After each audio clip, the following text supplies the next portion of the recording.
Hola a todos, yo soy el profe Mero y hoy vamos a ver una pequeña guía de lo que se trabaja en la práctica social del lenguaje 1 del bloque 1 de español de quinto grado. Esto nada más es para que tengamos una pequeña guía sobre los temas que vienen incluidos en esto, porque sabemos que es el relato histórico, pero se manejan temitas ahí que nos van a ayudar para que los niños puedan construir su propio relato histórico. Y esto se vincula mucho con el primer bloque de historia, porque habla de la independencia. Específicamente en español trabajamos lo de Agustín de Iturbide y en historia también lo ven. Entonces, pues bueno, espero que esto les sirva un poquito de guía para que no nos perdamos mucho si somos alumnos en lo que nos están explicando nuestros profes y podamos realizar nuestro relato histórico. Como les comento, aquí no vamos a contestar nada más les voy a platicar un poquito de lo que trata y lo que se ve. Ni tampoco le voy a leer todo porque sí es bastantito lo que viene ahí, entonces nada más para que se den una idea y ustedes puedan realizar sus actividades. No estoy acostumbrado a darles respuestas de lo que viene en el libro, me gusta más explicarles y que ustedes puedan contestar solitos o ayudarles a sus hijos para que lo lleven de la mejor manera. O si somos docentes y esto también te ayuda porque nunca has tenido quinto y andamos medio perdidos, pues bueno, espero que sí. Entonces, comenzamos.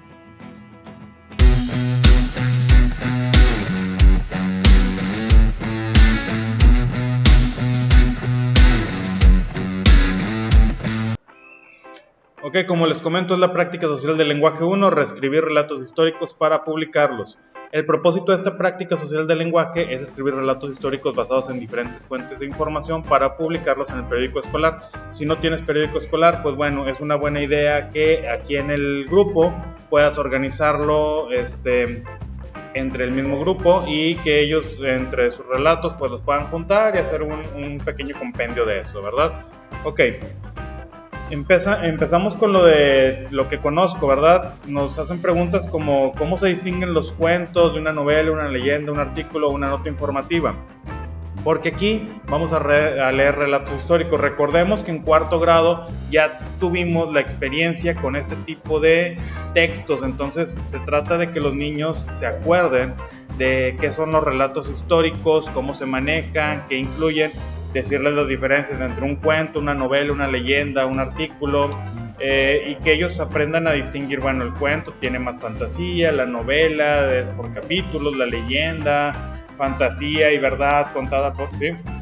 Entonces, que aprendamos a distinguir esas diferencias. Ok,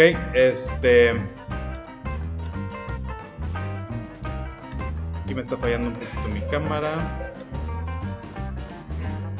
Como es de esperarse, pero bueno. Lo importante es que ahorita platiquemos de esto. Entonces, de hecho la voy a desactivar.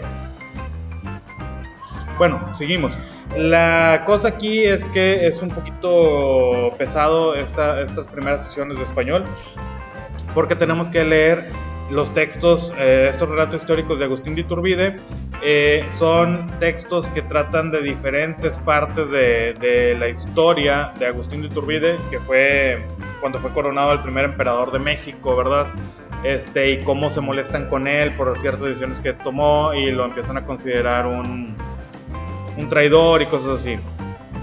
En esta parte de mi diccionario, sí es bueno que les digamos a los niños que al leer el relato histórico vayan marcando las palabras que no comprendemos. Los niños tienden mucho a no subrayar muchas de las palabras que no entienden, aunque no las entiendan. Entonces sí es bueno que les digamos, a ver, ustedes saben qué significa esto, ustedes saben qué significa aquello, y si les dicen que no, pues bueno, que también las marquen. Muchas palabras de estas tampoco vienen en el diccionario escolar. Si tienen acceso a internet, pues es recomendable que las puedan buscar ahí entre todos, y si no, se los podemos dejar de tarea para que los busquen. Y bueno, empezar a trabajar con el trabajo del diccionario, decirles cómo se encuentran las palabras. Muchos no saben o no se acuerdan cómo se encuentran las palabras en el diccionario, entonces es bueno que las vayamos buscando. Ok, en la página 11 nos dicen que ya cuando hemos leído que contestemos 3 preguntitas. Esto es bueno que las contestemos en la libreta y vienen en los textos, entonces sí se pueden identificar adentro de los textos. El dato interesante, ¿sí? Nos habla del Periquillo Sarmiento, que es un niño travieso y pícaro que sufre las desventuras de quedarse huérfano. A lo largo de los 4 tomos de la obra, Pedro Periquillo crece, reflexiona sobre sus errores y decide convertirse en un hombre honrado. En su vejez redacta sus memorias para que sus hijos, con el fin de que ellos aprendan de sus errores. ¿Esto por qué? Porque es como un relato histórico también, ¿sí? Entonces, por ahí estos libros los hicieron llegar a las bibliotecas escolares. Entonces a lo mejor por ahí los tenemos disponibles, y si no, en internet vienen, y en el libro de español de lecturas creo que también viene, y lo podemos buscar. Es un libro muy ameno, ¿verdad? De otra época, pero muy ameno. Después nos presentan otro texto de Agustín de Iturbide y nos piden que contestemos algunas preguntas. ¿Por qué causas fracasó el imperio de Iturbide? ¿Qué consecuencias trajo la reducción o eliminación de impuestos y cargos tributarios para el gobierno de Iturbide? ¿Por qué las ideas de Iturbide y los partidarios de la República eran incompatibles? Para responder, recuerda las diferencias entre monarquía y república como sistemas de gobierno. Recordemos que al principio fue una monarquía México porque querían que no se sintiera tanto el cambio, a pesar de que ya éramos independientes. Y la república que se consolida después, ¿sí? En la página 13, un texto más sobre el mismo tema, y seguimos, ¿verdad? Un movimiento a favor del imperio. Y vienen otras 3 preguntitas ahí que se pueden contestar con el texto. Entonces, hasta ahorita tenemos que se van a buscar información en los textos para que los niños, pues bueno, sea la comprensión lectora, ¿verdad? Por así decirlo.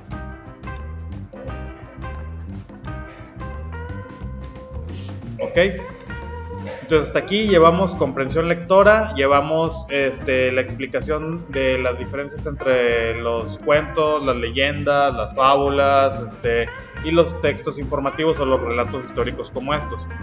En esta parte de reconstruyan los hechos, ¿sí? Nos dicen que en el texto Agustín de Iturbide relatan un panorama general de la época. Señalen en qué puntos de texto ubicarías cada uno de los 3 textos que dan información más detallada de sucesos específicos. Entonces, en el primer texto se pueden ubicar los otros 3 textos que hablan de ciertas situaciones más específicas. En el primero no lo tocan lo tocan muy general, y en los otros textos los podemos ubicar dentro del texto Agustín de Iturbide Grande, ¿sí? En equipo, utilicen los textos que leyeron esta práctica y los que trajeron al salón para seleccionar un suceso, por ejemplo, el motín que organizaron los seguidores de Iturbide para imponerlo como emperador, los enfrentamientos y la disolución del Congreso, la coronación de Iturbide, las conspiraciones para derrocarlo. Con esos textos verifiquen que cada equipo tenga un suceso diferente.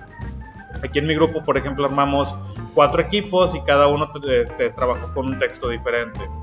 Discutan las siguientes preguntas que les servirán para preparar un breve texto que dé cuenta el hecho y sirva de base para exponerlo de manera oral. Y vienen algunas preguntas ahí: ¿qué hecho ocurrió? ¿Cuándo? ¿Dónde? ¿Quiénes participaron? ¿Por qué ocurrió? ¿Qué consecuencias trajo? Con esas preguntas, contestándolas con la información que tenemos en nuestro texto, podemos armar nuestro propio relato histórico. Y aquí es muy importante esta parte del fichero del saber, porque tenemos que hablar con los alumnos de qué son los adverbios de tiempo o nexos temporales, ¿sí? Estos adverbios de tiempo o nexos temporales, por aquí tengo un video también que les puede servir de información de qué son los adverbios, y hay un video cortito de cuáles son los adverbios de tiempo y para qué sirven.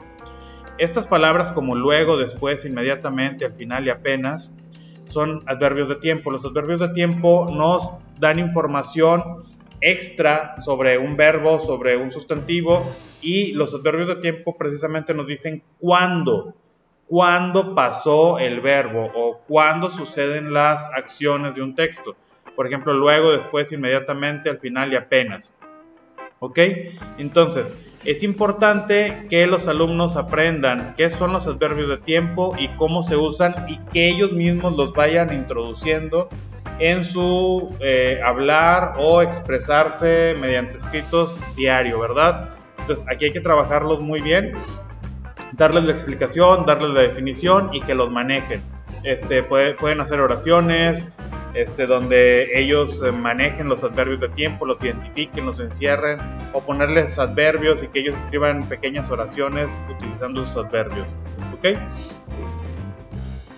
Armen la historia antes, después y finalmente. Aquí hay que darles la explicación, o hay que ver la explicación de qué son las causas y qué son las consecuencias, ¿sí? Una causa es algo que produce un efecto y ese efecto se le llama consecuencia, ¿sí? Por ejemplo, le pegué a mi hermano porque me quitó el juguete, ¿sí? Esa sería la causa, ¿sí? Eso fue lo que pasó y la consecuencia es que mi hermano lloró, ¿sí?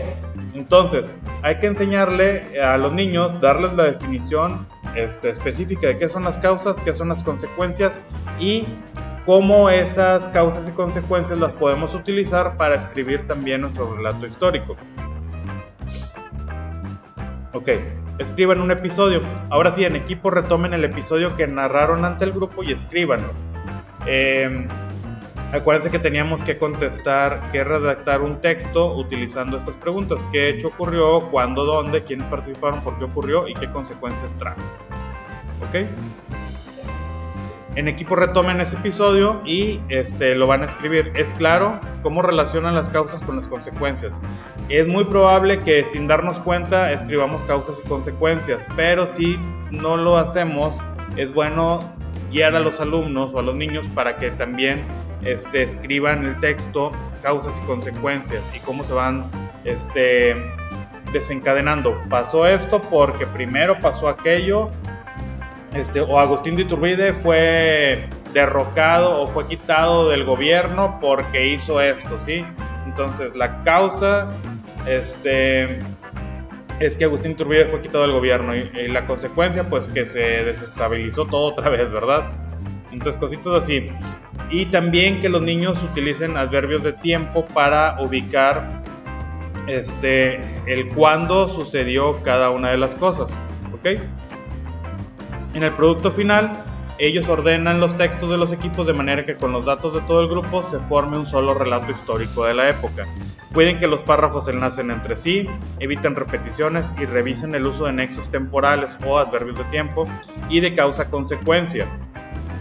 Al final del texto escriban algunas conclusiones que expresen la importancia del suceso histórico. Redacten en grupo una breve introducción en la que presenten un relato general de qué trata y qué periodo abarca. Una vez concluido, revisen de nuevo todo el texto, corríjanlo cuantas veces sea necesario, agreguen y ordenen las ideas hasta que mejore. Incluyen algunas ilustraciones, revisen la ortografía y la puntuación, publiquen el relato del grupo en el periódico escolar. Ok, y viene otro fichero del saber. Uno de los usos de la coma es separar cosas, cualidades, características en listas o enumeraciones. Revisa el texto de la página 9 y observa qué otras maneras se emplea la coma. Por ejemplo, más tarde fue nombrado presidente de la República, presidente de la regencia, coma, que fue compuesta por 5 individuos, coma, en lugar de 3. Aquí nos están dando un dato extra y vemos que está entre 2 comas. Esas comas en este caso se utilizan para incluir un dato extra en alguna oración. Entonces, aquí otra parte de lo que le tenemos que explicar a los alumnos es el uso de la coma. Puedes decirles que para cuando se va a hacer una lista de cosas, se utiliza coma para separar una ante otra, o para, en este caso, introducir alguna información extra, también se utiliza la coma. Lo bueno, lo más importante es que tú les puedas dictar una o escribir una referencia, un texto donde digas, a ver, las comas se utilizan para esto, esto, esto y esto, y algunos ejemplos para que ellos se queden con ello y después lo puedan ir trabajando. La coma es uno de los signos de puntuación que también son complicados de utilizar porque no es muy común que sepamos dónde ponerlas o cómo ponerlas. En las listas sí es muy común que utilicemos la coma, pero tiene otras funciones, entonces hay que dárselas y hay que provocar que los alumnos la utilicen. Yo en lo personal voy a hacer otro videíto donde explico el uso de la coma, que también van a poder ver en breve y que pues bueno, los puede orientar un poquito más. Y pues bueno, yo espero que con esto tengan una mejor orientación de lo que se trabaja en la lección 1 del bloque 1 de español, en la primera práctica social del lenguaje, donde vemos relato histórico, qué es el relato histórico, donde vemos los nexos de tiempo o adverbios de tiempo, donde vemos el uso de la coma y las causas y consecuencias. Entonces, estos temas es básico que los niños tengan su definición, cómo se trabajan, para qué sirven y que los utilicen en su narración del relato histórico para que, bueno, y para luego que ellos lo puedan utilizar en lo que sea, ¿verdad? Y pues bueno, ahí quedó. Esta fue la primera lección de español de quinto grado. Yo soy el profe Mero. Síganme en mis redes sociales de YouTube, Facebook y pues bueno, compartan este video si les gustó, les ayudó de algo. Muchísimas gracias. Nos vemos.